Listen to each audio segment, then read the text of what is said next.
Salut tout le monde, ici Astuce Excel. La dernière fois, nous avons vu comment créer un fichier de facturation avec archivage de la facture et vous avez demandé comment est-ce qu'on pourrait se servir de cette base de données d'archives pour créer un duplicata de facture dans laquelle il se fera tout simplement de sélectionner le numéro de la facture et de faire apparaître donc tous les éléments de la facture concernés dans le duplicata. Donc, c'est donc ce que nous allons voir aujourd'hui. Alors, avant d'y aller, je tiens à vous rappeler que, comme d'habitude, je vais vous laisser dans la description le lien de téléchargement du fichier pour que vous puissiez le télécharger, pour qu'on puisse travailler ensemble pour les modifications et le paramétrage de la feuille de duplicata. Alors, on peut y aller. Alors, avant, si vous n'êtes pas encore abonné, je vous invite à le faire pour rejoindre ma communauté, profiter d'un tas d'astuces Excel de plus en plus impressionnant et également d'activer la notification pour ne pas rater les vidéos à venir et également de me laisser des commentaires et de liker la vidéo. Alors, allons-y. Alors, nous allons tout d'abord travailler avec le fichier précédent comme on se l'a dit. Là, il n'y a pas encore la feuille de duplicata, nous allons tout simplement l'ajouter et à cela, nous allons donc tout simplement copier cette facture-ci tout simplement. CTRL-C et venir la coller à ce niveau en respectant bien évidemment la longueur de la ligne. Donc, on pourra tout simplement effacer toutes les formules qui sont là. Également ici, celle-ci doit être effacée. La validation de données, nous allons donc supprimer les validations de données qui avaient été faites. On va tout simplement effacer. Faire pareil pour ce qui est des références. Nous allons également effacer les validations de données dans les références. Donc pour la formule du montant, là on n'a pas besoin puisque ça sera toujours quantité fois le prix unitaire. Donc je pense que là à ce niveau c'est bon. Donc nous avons donc nos feuille de duplicata. Maintenant il faut la paramétrer. Donc on va tout simplement modifier ici le nom et mettre là et y mettre duplicata. Ok, pouvons donc commencer. Alors tout d'abord, à ce niveau, pour le numéro de la facture, là, nous avons deux choix. Soit faire une liste déroulante comme dans la démonstration, ou tout simplement laisser ceci et pour complètement faire la recherche, c'est-à-dire qu'on aura tout simplement qu'à taper le numéro de la facture et tous ces éléments apparaîtront de manière automatique. Donc, on va se servir de ce numéro de facture comme démonstration. Alors, commençons tout d'abord par la date. Pour la date, on va utiliser la recherche V. Là, on va mettre recherche V. Là, la valeur cherchée, il s'agit bien de cette facture-ci que nous allons figer. Où est-ce qu'on la recherche? On doit la rechercher dans la table matrice, c'est-à-dire dans archive facture, dans le tableau archive facture, où effectivement, donc il faut donc respecter dans quelle zone est-ce que ça sera. Là, pour cela, on va donc utiliser ceci. Donc, ouais, cette barre-ci. C'est ça qui va nous permettre d'appeler donc les différents en-têtes. Donc là, nous avons, ça doit partir bien évidemment du numéro de la facture ou encore la table de matrice part de l'archive facture part du numéro de facture. Deux points pour dire qu'elle va de la table matrice du numéro de facture au montant TTC. Et là, on peut donc fermer les crochets. Alors, la table matrice est sélectionner. Maintenant, le numéro de l'index. Alors, pour le numéro de l'index, vous voyez bien que là, dans notre table, la date de facture se trouve au numéro 2. Donc, on va revenir. Le numéro de l'index, il s'agit bien du 2. Et là, qu'est-ce qu'on veut? On veut la valeur exacte, donc la correspondance exacte. Là, on fait la parenthèse et on marque. Vous voyez là bien que ça met bien la date de la facture concernée. Et là, pour ces éléments-ci, on va tout simplement faire pareil et également faire une recherche V.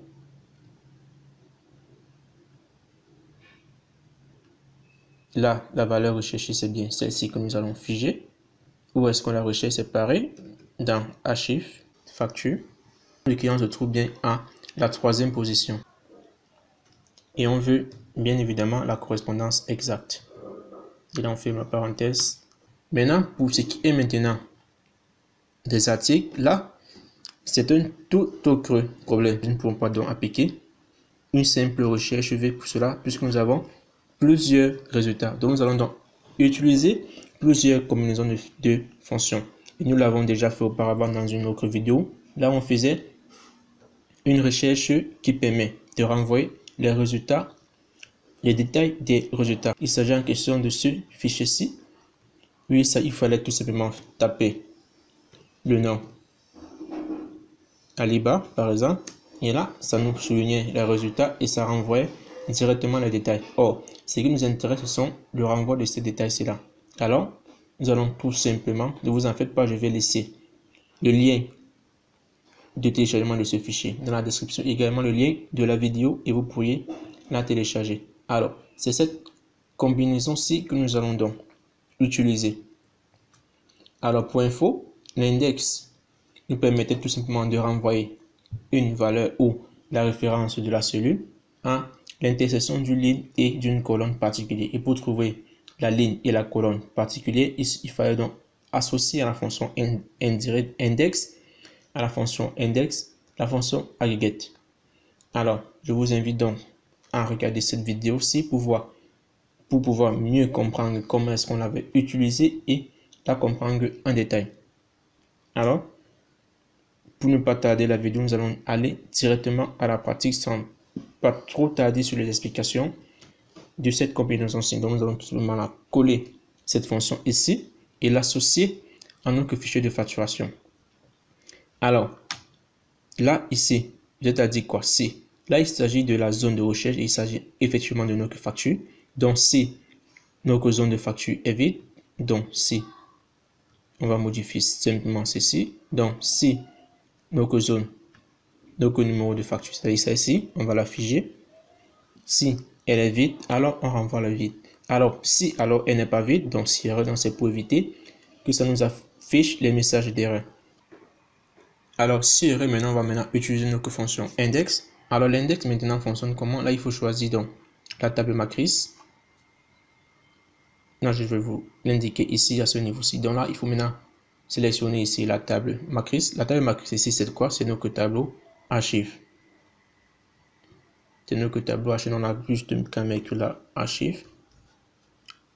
Le tableau archive. Plus précisément, ce qu'on veut dans le tableau archive. Regardez bien, on veut quoi?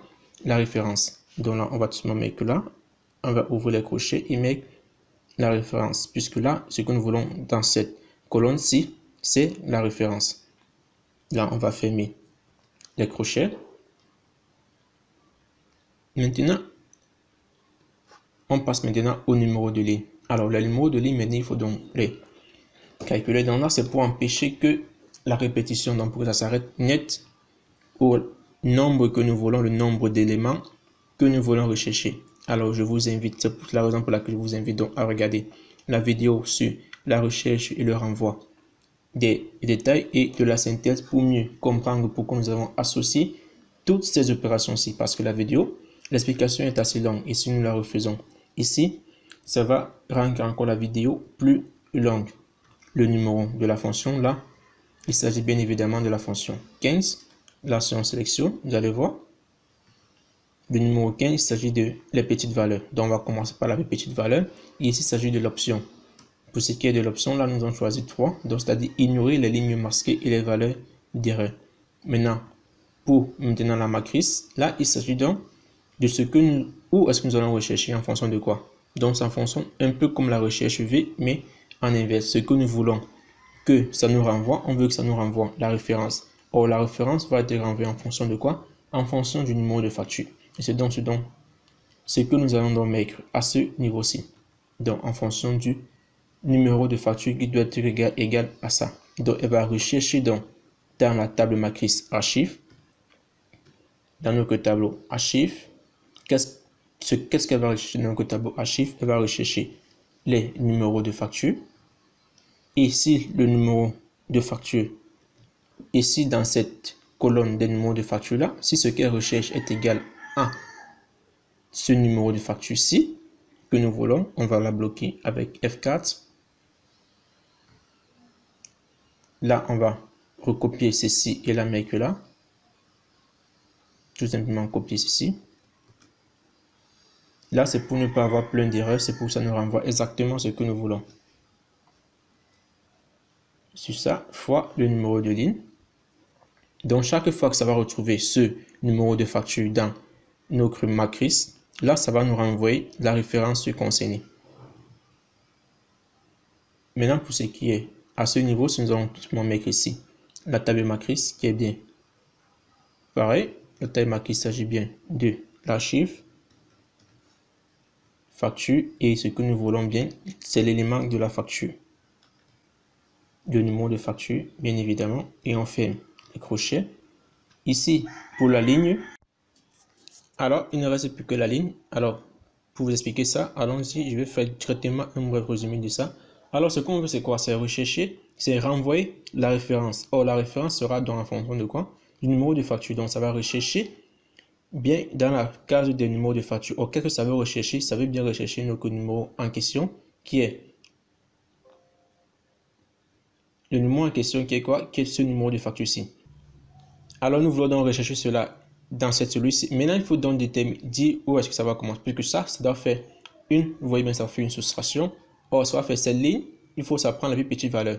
Donc, cela, si ça commence ici, cela on fait cette valeur-ci là, puisque là, ça prend celui, ça va renvoyer un numéro en question. Si vous regardez la vidéo sur les recherches et les détails, donc je vais vous laisser la description. Dans le lien dans la description, vous comprendrez mieux. Donc, sur laquelle on va la renvoyer. Cherchez donc le numéro de facture. Et là, on a dit qu'elle doit rechercher donc dans cette colonne-ci, donc c'est dans la colonne ci, qu'elle doit rechercher notre numéro de facture. Or, où est-ce qu'elle doit commencer donc à rechercher? On a dit la plus petite valeur. La plus petite valeur, c'est où? Elle doit donc commencer par ici. C'est ici qu'elle doit commencer à rechercher. Donc, elle va commencer ici et rechercher chaque fois et renvoyer dans le numéro de la ligne. Donc, si elle va repérer, donc, elle commence là, elle descend, elle va rechercher. Si c'est égal à quoi? On a bien dit ça doit être égal au numéro de facture qu'on a mis là. Le numéro de facture, c'est le numéro 12. Donc, elle va rechercher à partir d'ici. Elle descend. Dès qu'elle repère notre numéro de facture, elle repère le numéro de la ligne. Dès qu'elle repère le numéro de la ligne, elle va nous renvoyer en fonction de cela la référence en question. Ça va nous renvoyer donc un numéro. Il faut donc soustraire cela. Donc, ça doit donc commencer. La soustraction doit commencer donc à la tête. Nous allons donc prendre donc l'entête-ci. Moins cet élément-ci. Alors, pour ce numéro de ligne, il n'est pas très important, mais on va quand même sélectionner 1. Alors, on peut tout simplement valider. Et là, vous voyez bien que ça a bien pris le premier élément. Là, on n'aura qu'à reproduire tout ceci. Et là, vous voyez que ça va donc nous renvoyer tous les éléments concernés. Donc, ça a pris.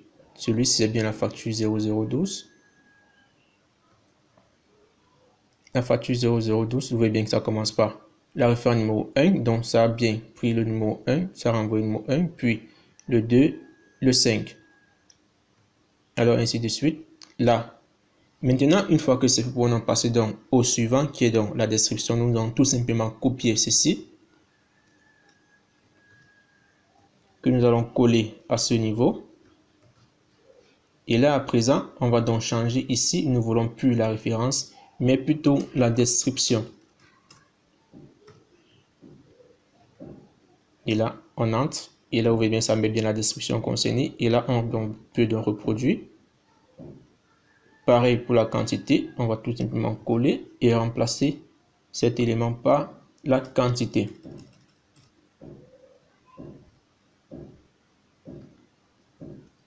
Fait pareil.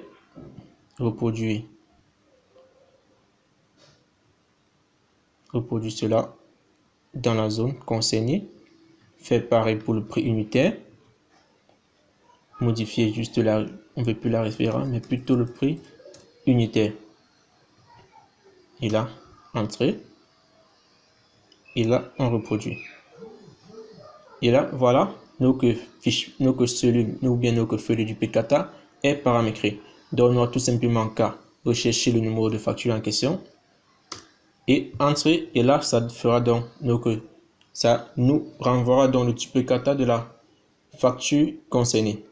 Et là, si nous ne mettons rien, vous voyez bien, ça met bien des valeurs Alors, pour éviter cette erreur, il faut suffire seulement d'associer à cette fonction recherche V la fonction si erreur.